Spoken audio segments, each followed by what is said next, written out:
A lovely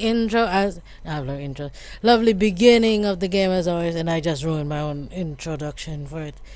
I know I suck, but still, give me some slack. It's like 11:22 in the morning on the 10th of October.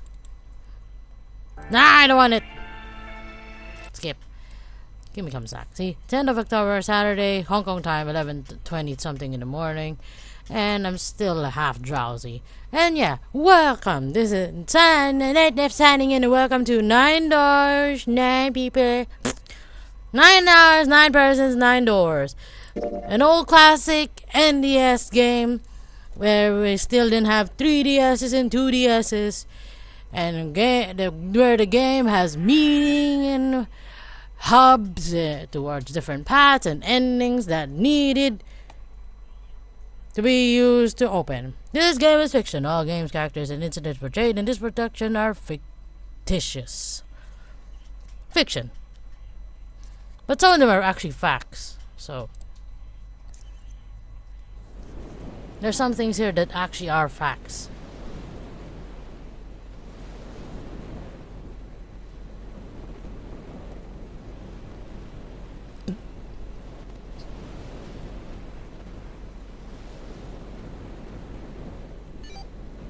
Nine, 8, 7, 6, 5, 4, 3, 2, 1. Boom! Do it! I swear that's the Titanic. But there's no iceberg. A loud noise startled Junpei awake and his eyes snapped open. How do you know it's on the boat? As they adjusted to the light, he realized that he didn't recognize his surroundings. Ow! With a crack, Junpei's head connected with something metal. Great. Maybe someone hit me with a bar. He rolled over and threw his hand to steady himself, but he found himself groping at empty air. Great. His balance lost and his still fuzzy mind struggling to understand what was going on, Junpei stumbled down to the cold gray floor from the second bunk of the bed.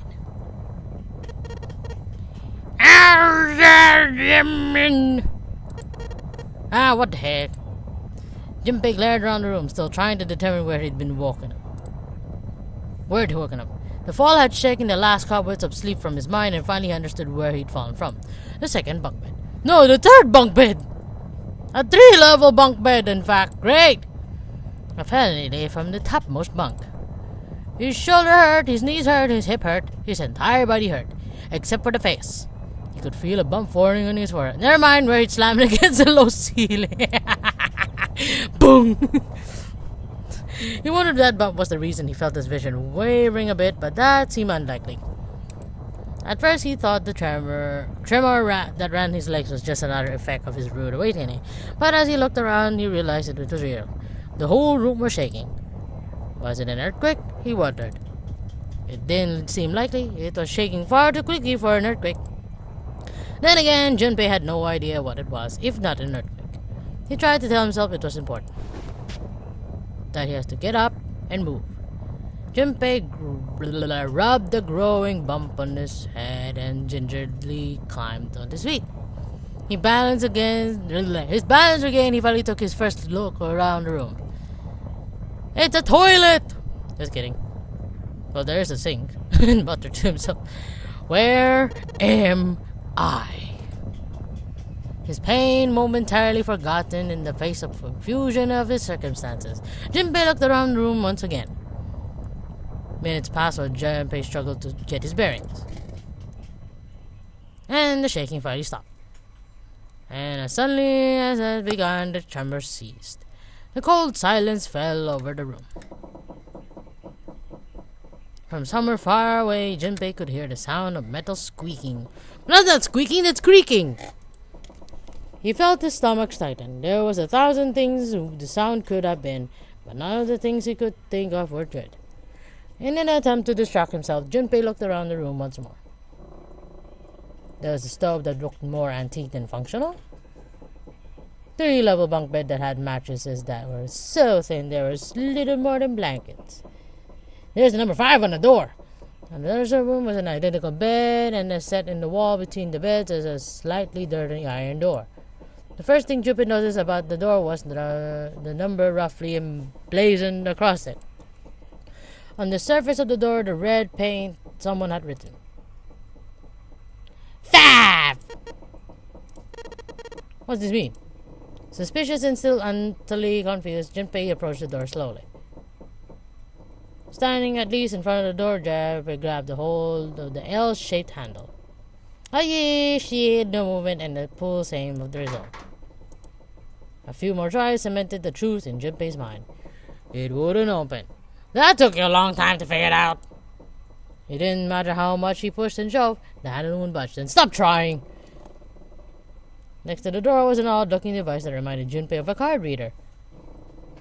It looks so cool, though. Look at that. It didn't take a genius to figure out that the odd-looking device was keeping the door shut. Well, stop looking at the handle, then! Junpei knocked hard on the door. Just try to find something to open the door. Hey! Hello? Is anyone out there? Open the door! There's no response. Junpei threw his left fist into the door. And stopped. What the hell is this? Oh man, do you know what it is, ladies and gentlemen? If you haven't played this game before, look now. He wasn't really sure what else to say. I have a Power Ranger bracelet! On his left wrist was a bracelet of a sort he'd never seen before. And in the center was a large LCD display. It looked like nothing real so much as a watch, but it clearly doesn't that. After all, it showed only a single number. 5. That's the same as the door. True, the numbers were the same, but he had no idea what they meant. All he knew was that it was strange, and he knew, and he wanted it off. Yes. Junpei flipped his hand over as if he removed the watch, but the other side of the bracelet was solid. No buckle, no clasps, nothing. Just a pair of 2 metal thingy. He sighed and flipped the thing back over. There were a number of rivets around the rim of his face. Perhaps. He pushed them, but nothing happened. On the watch, there might be dials for adjusting the date or time, but on this bracelet, they did nothing. Junpei was at a loss. What was he going to do? Growing more desperate, he began to tug at it. However, damn. Erg is no good. I'm too weak. I can't pull. See all these muscles on my veins. I see all the veins on my arms. That shows my muscle, and I can't just pull this off. I can't rip it off. I need to be Hulk. Damn thing won't come off. A steel ring ran from his face, around Junpei's wrist, and in the back of the face, he wouldn't be pulling a bracelet off any time in the near future. What the hell is the deal with this thing? Frustration and desperation were beginning to mix as the reality of the situation began to dawn fully on Junpei. So much was happening and none of it made sense. Junpei felt as though he were about to explode. Where am I? And why am I here? Why? Why? What the hell happened to me? Oh God. It was at that moment that he noticed the window. I have a window? The window was round, rimmed in rivet brass, like a window from an early 20th century ship. What? Wait. Am I in a ship? Okay, long to figure that. Junpei walked slowly towards the window. How do we know his name is Junpei anyway? And Junpei means 5, actually. I don't remember where I learned it, but I remember clearly that Junpei means 5. So whenever my sister asks, it's like, what number is it? Junpei. He could see nothing beyond but thick, impenetrable darkness. Junpei squinted, trying to see something, anything, beyond the glass. It was at that moment. Ah! What the? You gotta be kidding me! What the hell is going on here? Breaking. Animation's cool. A crack lit the glass of the window, and for a moment, Junpei stared at it. Then the window burst and the water began to pour into the room. What the hell? God damn it. Junpei yelled and spun around. His feet slipped on the water already. Through the window, he ran for the door. Come on, let me out! Hey, anyone? Is anyone there? Come on, if you're there, say something.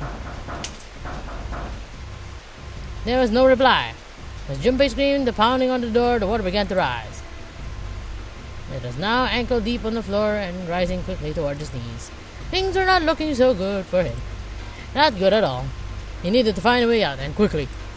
Junpei ran a hand across his forehead, brushing the sweat out of his eyes, and looked around the room. Ah, that Phoenix Wright thing. Seek a way out. Let my people go. I'm sorry. That didn't sound right. Oh God, I'm sorry. Then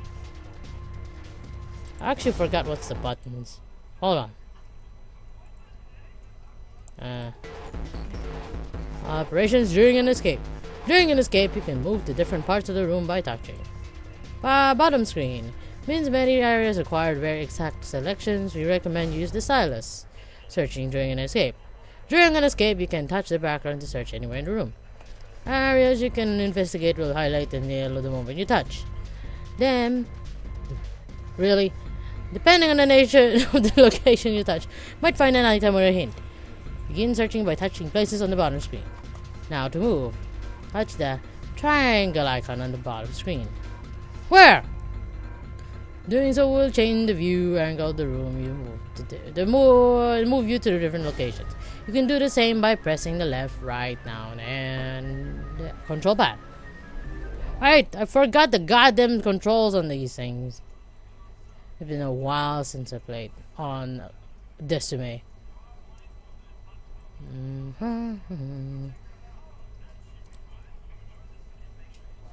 Alright.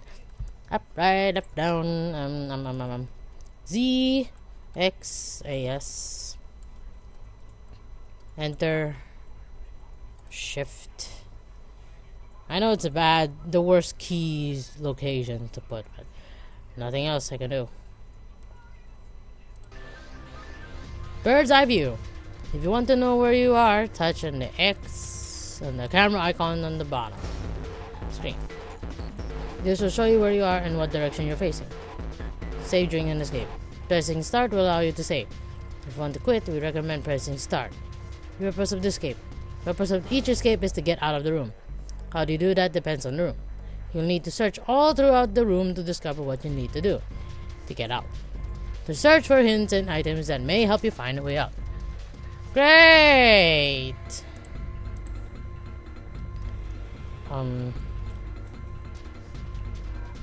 Wait, what's the goddamn buttons again?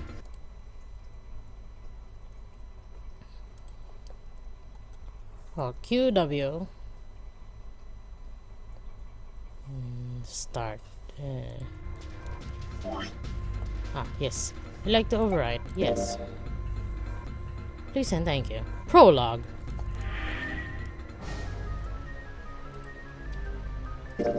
Thank you. Water just keeps pouring into the window. It's like a waterfall. I don't think shoving something into the window is gonna stop the water. In other words, if I don't want to die, I need to find a way out of this room. But to figure this out, let's shut up for a moment.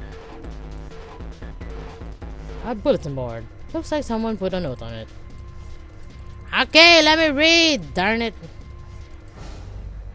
No. Once you've attained an item, you'll be able to go to this way. Okay!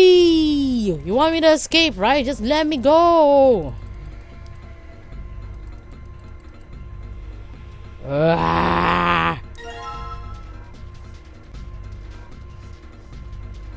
Note from bulletin board.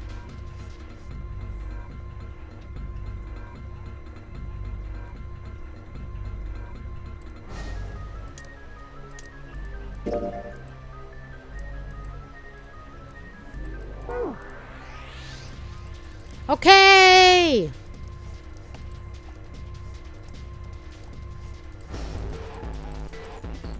Okay, enough with that. Oh god, it doesn't let me skip these things, so that's the one thing I hated about this game. Okay, you finally shut up. Can I take it off?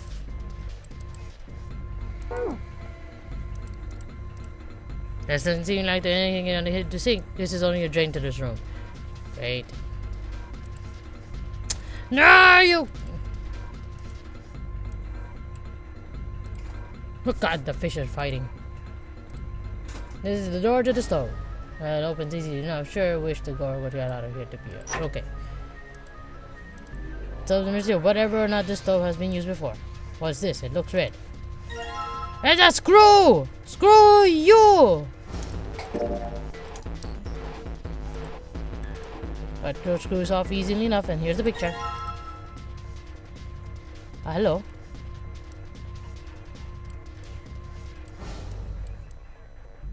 Oh god, very hard to maneuver this.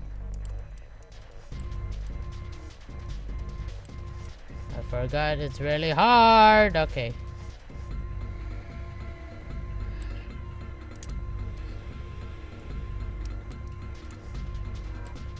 Up, left, right, 7, 4, 6, 3, maybe 7, 4, 6, 3. Ah, shush!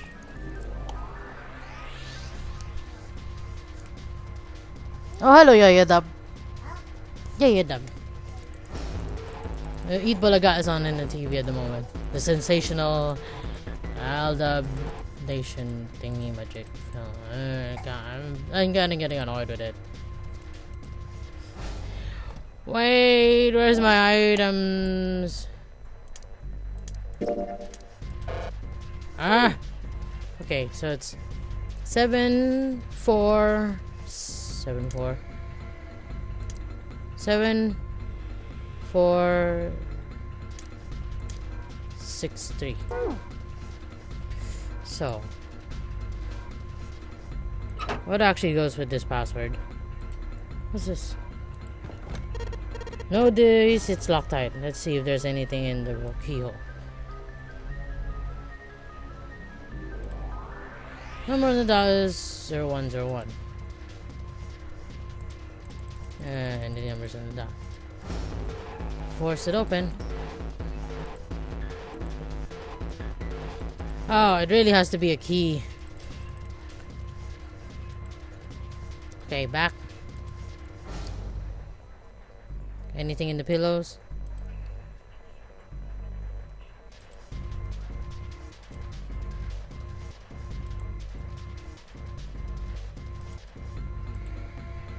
Pull off these sheets and shove them into the window, maybe that. Let's see how you like this. Shoot, that's not gonna happen. There's way too much water coming through in there. No way these sheets are gonna be able to plug up that window. There's only one way I'm going to live through this. That's by getting the hell out of this room. There's not really anything else I can do. Well, where am I gonna find a key?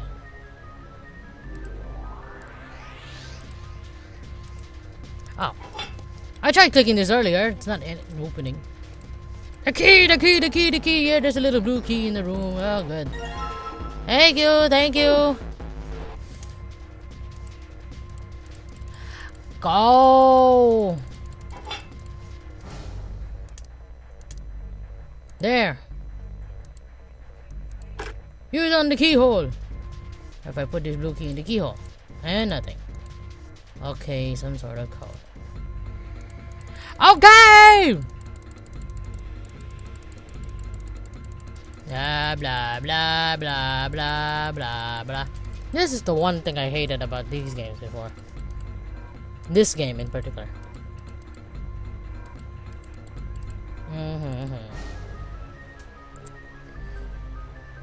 What's that?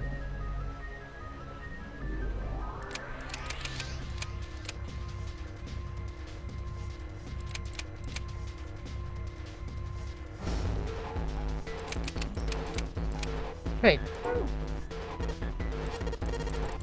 No, I need to look at the paper. Come on, come on, come on, come on.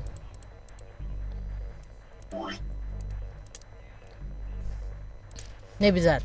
7463. Okay. Okay. 7463. Faster! Get this off of me. Get off my case.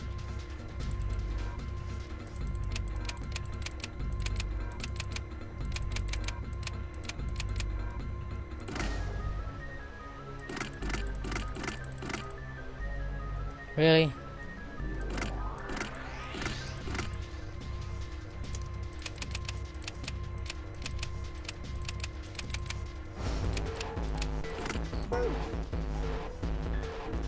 Nothing?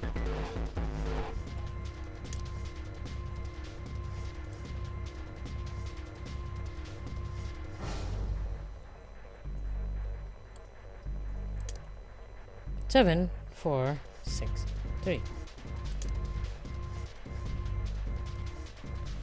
What?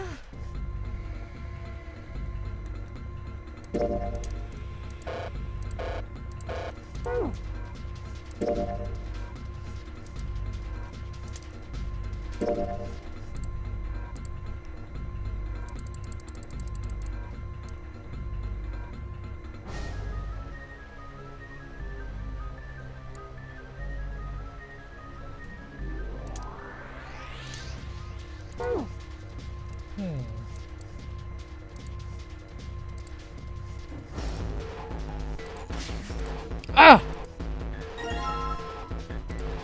Should have known. Jibber grabbed the key and shoved it into the pocket. He intended to leave it immediately, but something stopped him. He reflected his regret and stared back at it in the room and scarcely recognized himself. Oh god. What's up with my face? Exactly! His confusion was well justified. His face was drawn and pale, and the dark circles under his eyes made him look as if he was nearly dead. What the hell happened to me? How did I end up here? Even as he said, something in his mind opened and a memory blobbed into his surface. It was the last thing Junpei remembered before waking up in the strange room. What, the mask? The ugly face. It was past midnight when he came home. Junpei shuffled up the stairs and opened the door to apartment 201. Then a kidnapper's there. Inside he was in his apartment, a small one-bedroom affair that ran him about $630 a month. He moved into it when he entered college. So far he'd been there for 3 years and 7 months. And your window broke. It was open. He stepped inside and turned on the light. The fluorescent lights on the ceiling blinked and flickered slowly to life as if waking from a deep slumber.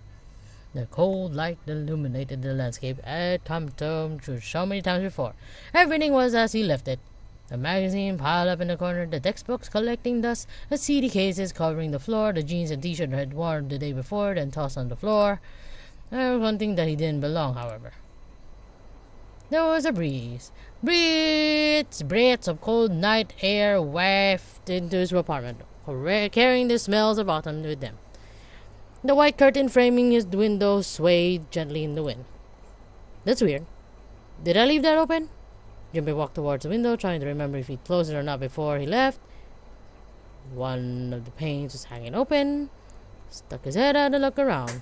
Nothing seemed out of the ordinary. Junpei shrugged. He must have left it open earlier. He closed the window. And then, chaos.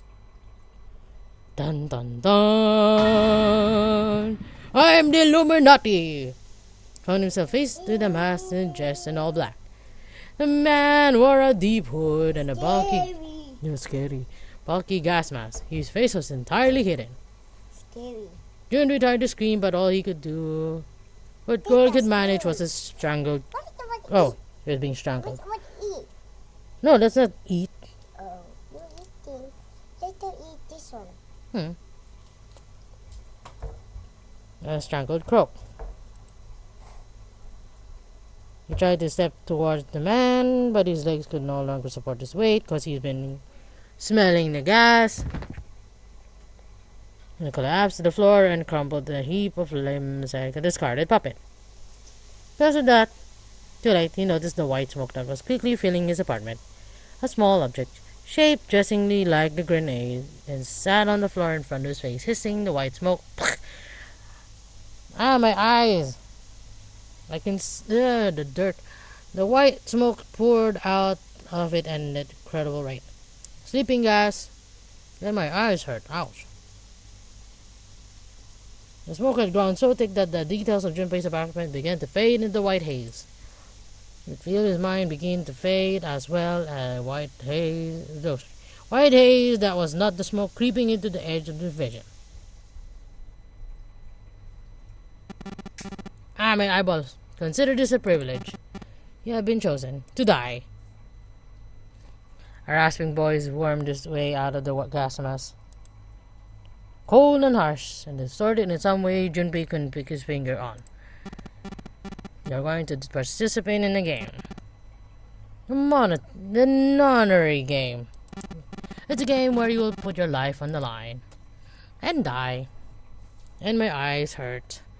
That was the last thing Junpei remembered. The white smoke overpowered him, and the mask-made man faded from his vision, and he felt his unconsciousness fell away into the darkness. I can't speak! That's right. That guy with the gas mask. He kidnapped me. The Junababi must have taken me here. As to who the man was or might have been, Junpei had no idea. Instead, he wasn't even sure that his assailant had been a man. The voice had been cold and mechanical, like passed through a voice changer, and the body had been covered in a thick cloak. You don't even know it's a female. Who was the man in the mask? You have been chosen. Junpei remembered that much, but what it might mean, that was beyond him. Junpei had no idea where he was or why he was there. That was the only one thing from his memory that seemed important. You are going to participate in the game. The non-re game. It is a game where you will put your life on the line. The non-re game, huh? What the hell is a non-re game? God damn it! What the hell? Junpei drove his fist into the window. And then I finally moved. And I finally used this. Okay, put it in. I just... No! Maybe. No! You frickin' darn it. I just wanted to get the key out. I have forgotten how to play this game.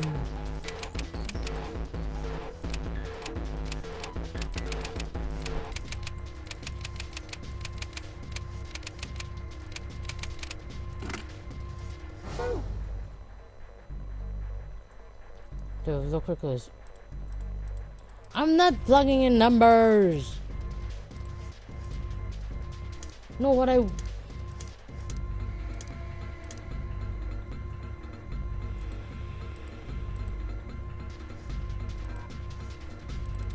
Ah, this is making me nuts.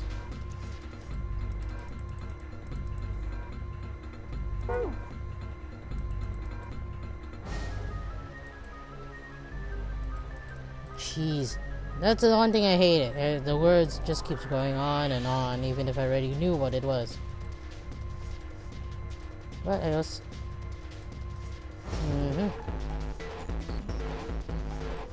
Comes Cosmo.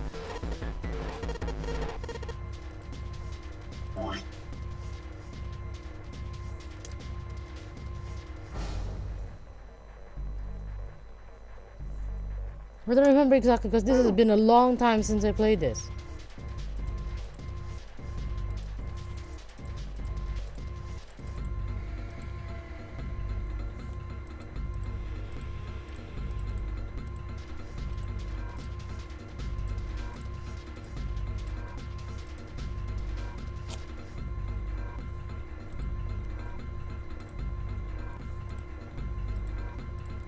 There are simple chairs next to the table. Okay.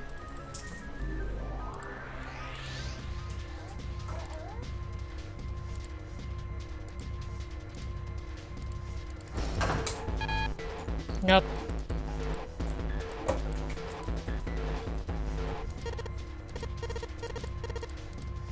No, no, no, no, no, no, no, no, no, no, no, no, no, no.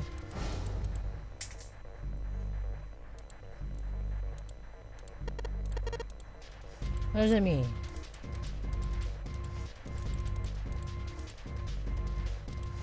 I forgot how to play this game. It feels like a board with a shield. No, I didn't want to press the bed. See? That is what I wanted. Jesus Christ. Finally. Box. Oh, blue. Box up. Wait. Blue box 0 0 2 0 2 6 3 0 2 6 3.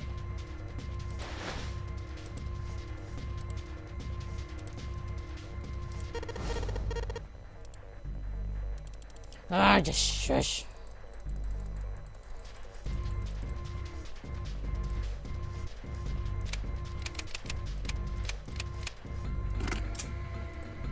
Finally!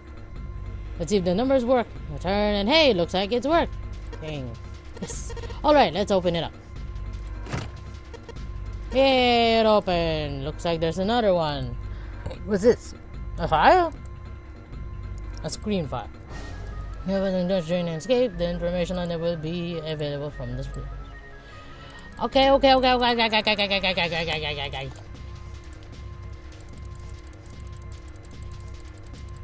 Blah blah blah blah blah blah. Digital rule. Add all the numbers in the question to another. If you end up with something greater than a single digit number, the digit to another. If you have a double digit number, add the number in the tens place to the number in the ones place. Digits until you find a single number. Digit root 6, 7, 8. That would be 21 plus it'll be 3. Yeah. Therefore, the digit root of 6, 7, 8 is 3. 1, 2, 3, 4. It will be 1 plus 2 plus 3 plus 4 equals 10. 10 is then 1. Okay. 224 is 1. I see. I just keep adding numbers until I get a single digit number. Oh, looks like there's something on the back of the thing. Notebook, a pen, a calculator, and a stack of keycards.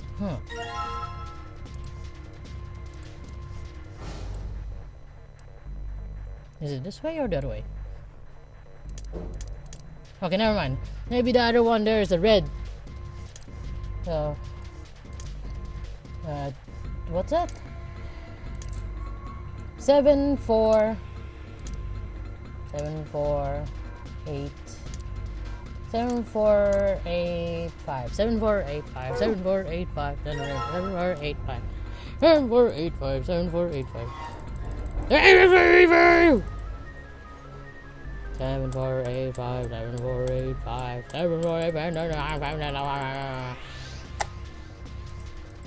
7 4 8 5. Come on, I'm just looking at a lunatic. 7 4 8 5 7 4 8 5 7 4 8 5. Damn it. 7 4 8 5 7 4 8 5. Card two numbers on that. I'm pretty sure this is where I'm supposed to use it. Oh, maybe it's to find the number of my 5.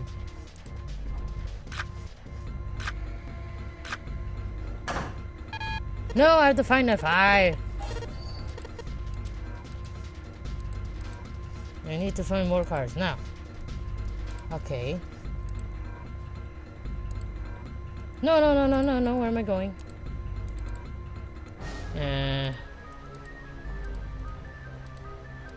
I can reach this bunk.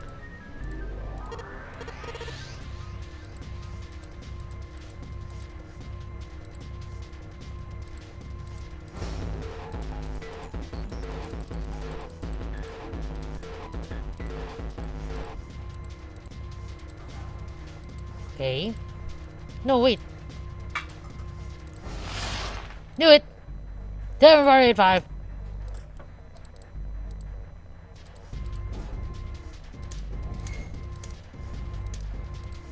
I'm getting back my memory now.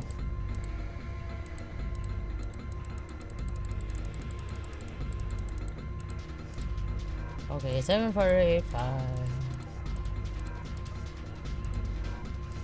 Ah, come on.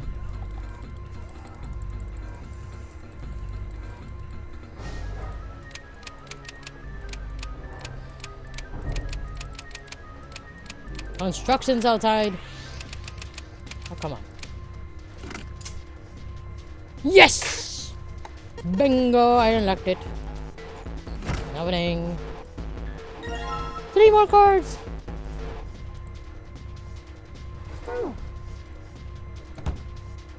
Now, let's get the hell out of the room.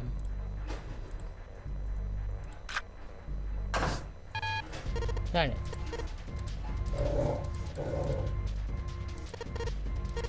The files. I'm thinking about the digital route. The digital route. The digital route, huh? What am I supposed to do with that? To get a digital route for 5. Yes, with your cards. Sorry, the cards that give me the digital route for 5 to the video.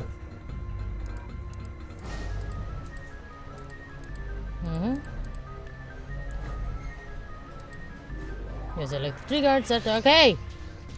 So I got 1, 6, 2, 7, 3, 8. So 5.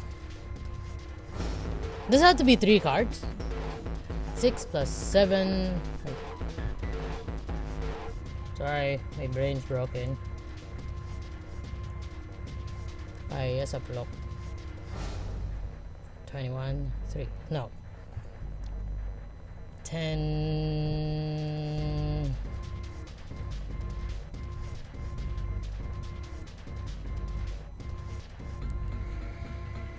Six, 3, 9. No, I need 5.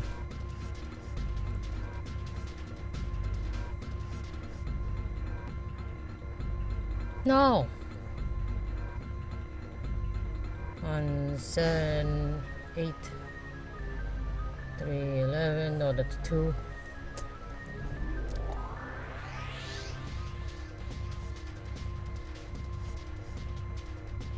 9 plus.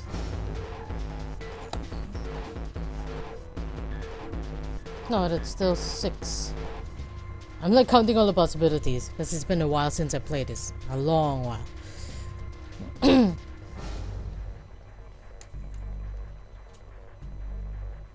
No. 6 plus 1. 7. 7. Yes! Go! Yay! Thank you. Took me a long while. Sorry. There's Giga. Got a nose. Huh. Did it just unlock? That was red. Now it's blue. No doubt about it. There's nothing keeping me in here now. Let go! Let it go! Open sesame! Hope I don't hit anyone in the face out there. You found it! It took me 40 minutes to solve this. God dang it.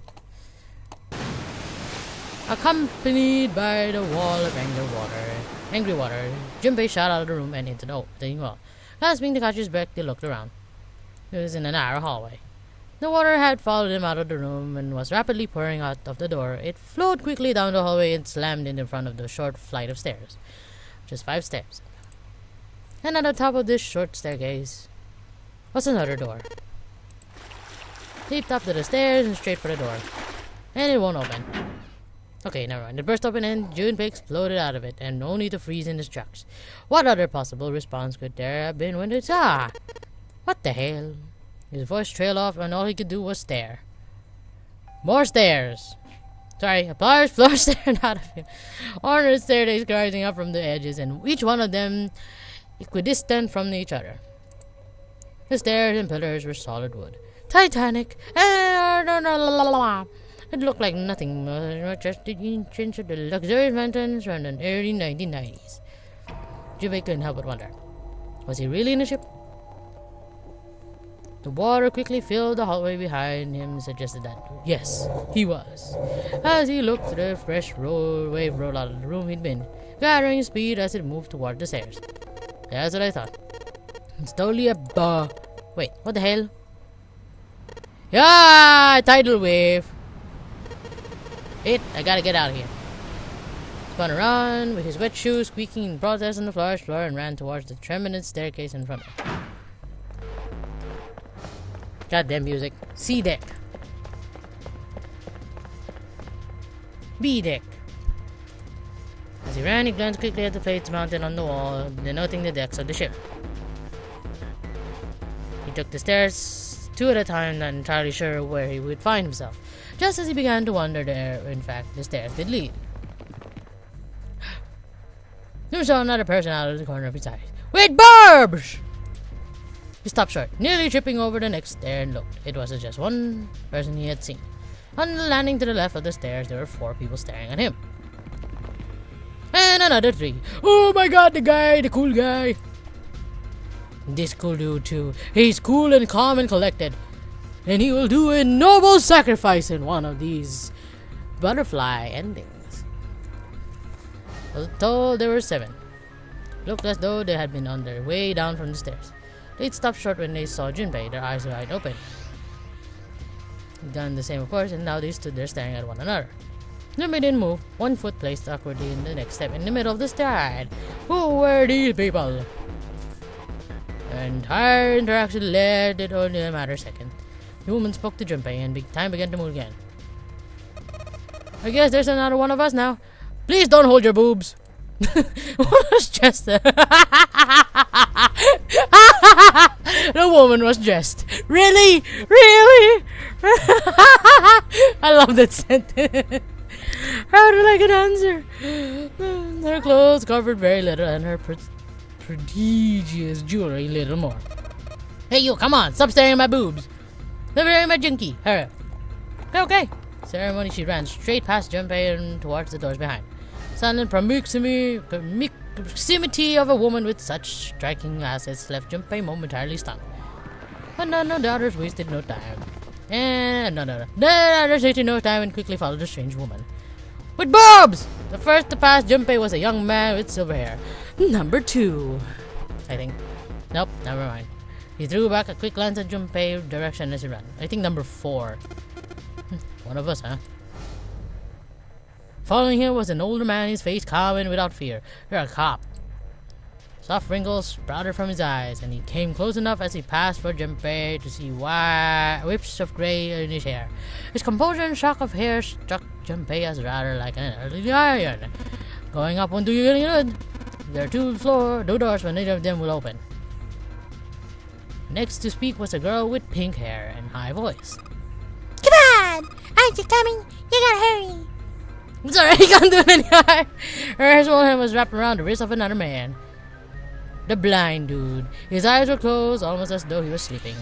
His features were graceful, almost serene. He was dressed rather elegant for someone his age.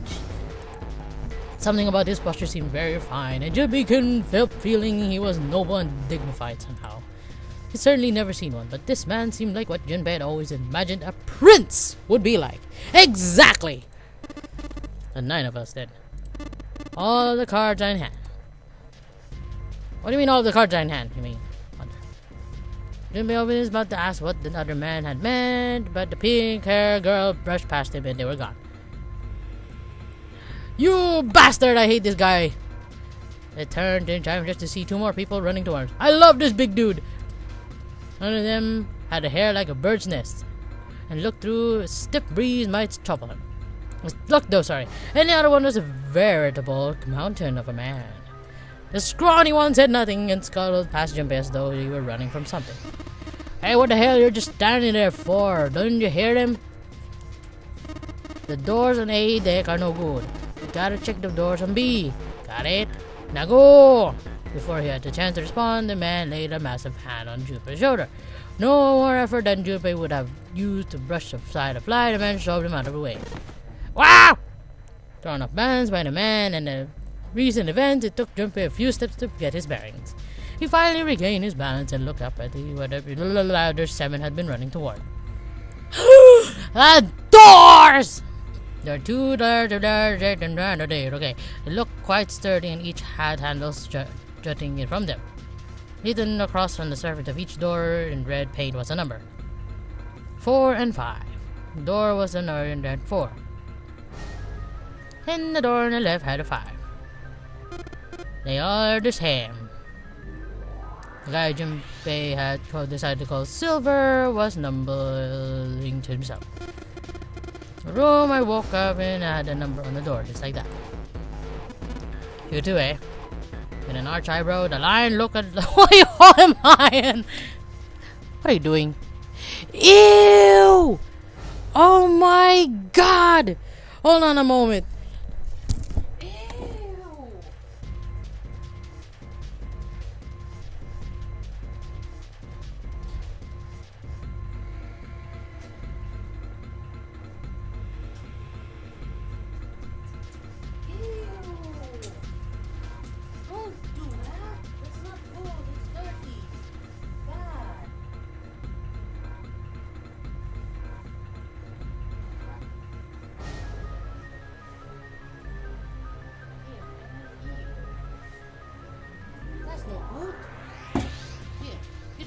Lovely butt.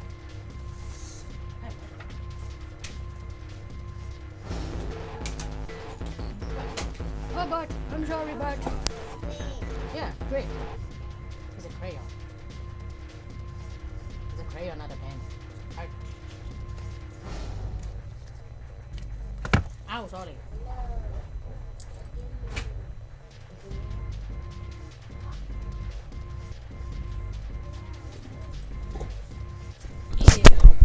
My daughter, I don't know where she learned it, but my daughter learned how to play with her saliva and scribble it all over the chair like a pencil. Ew.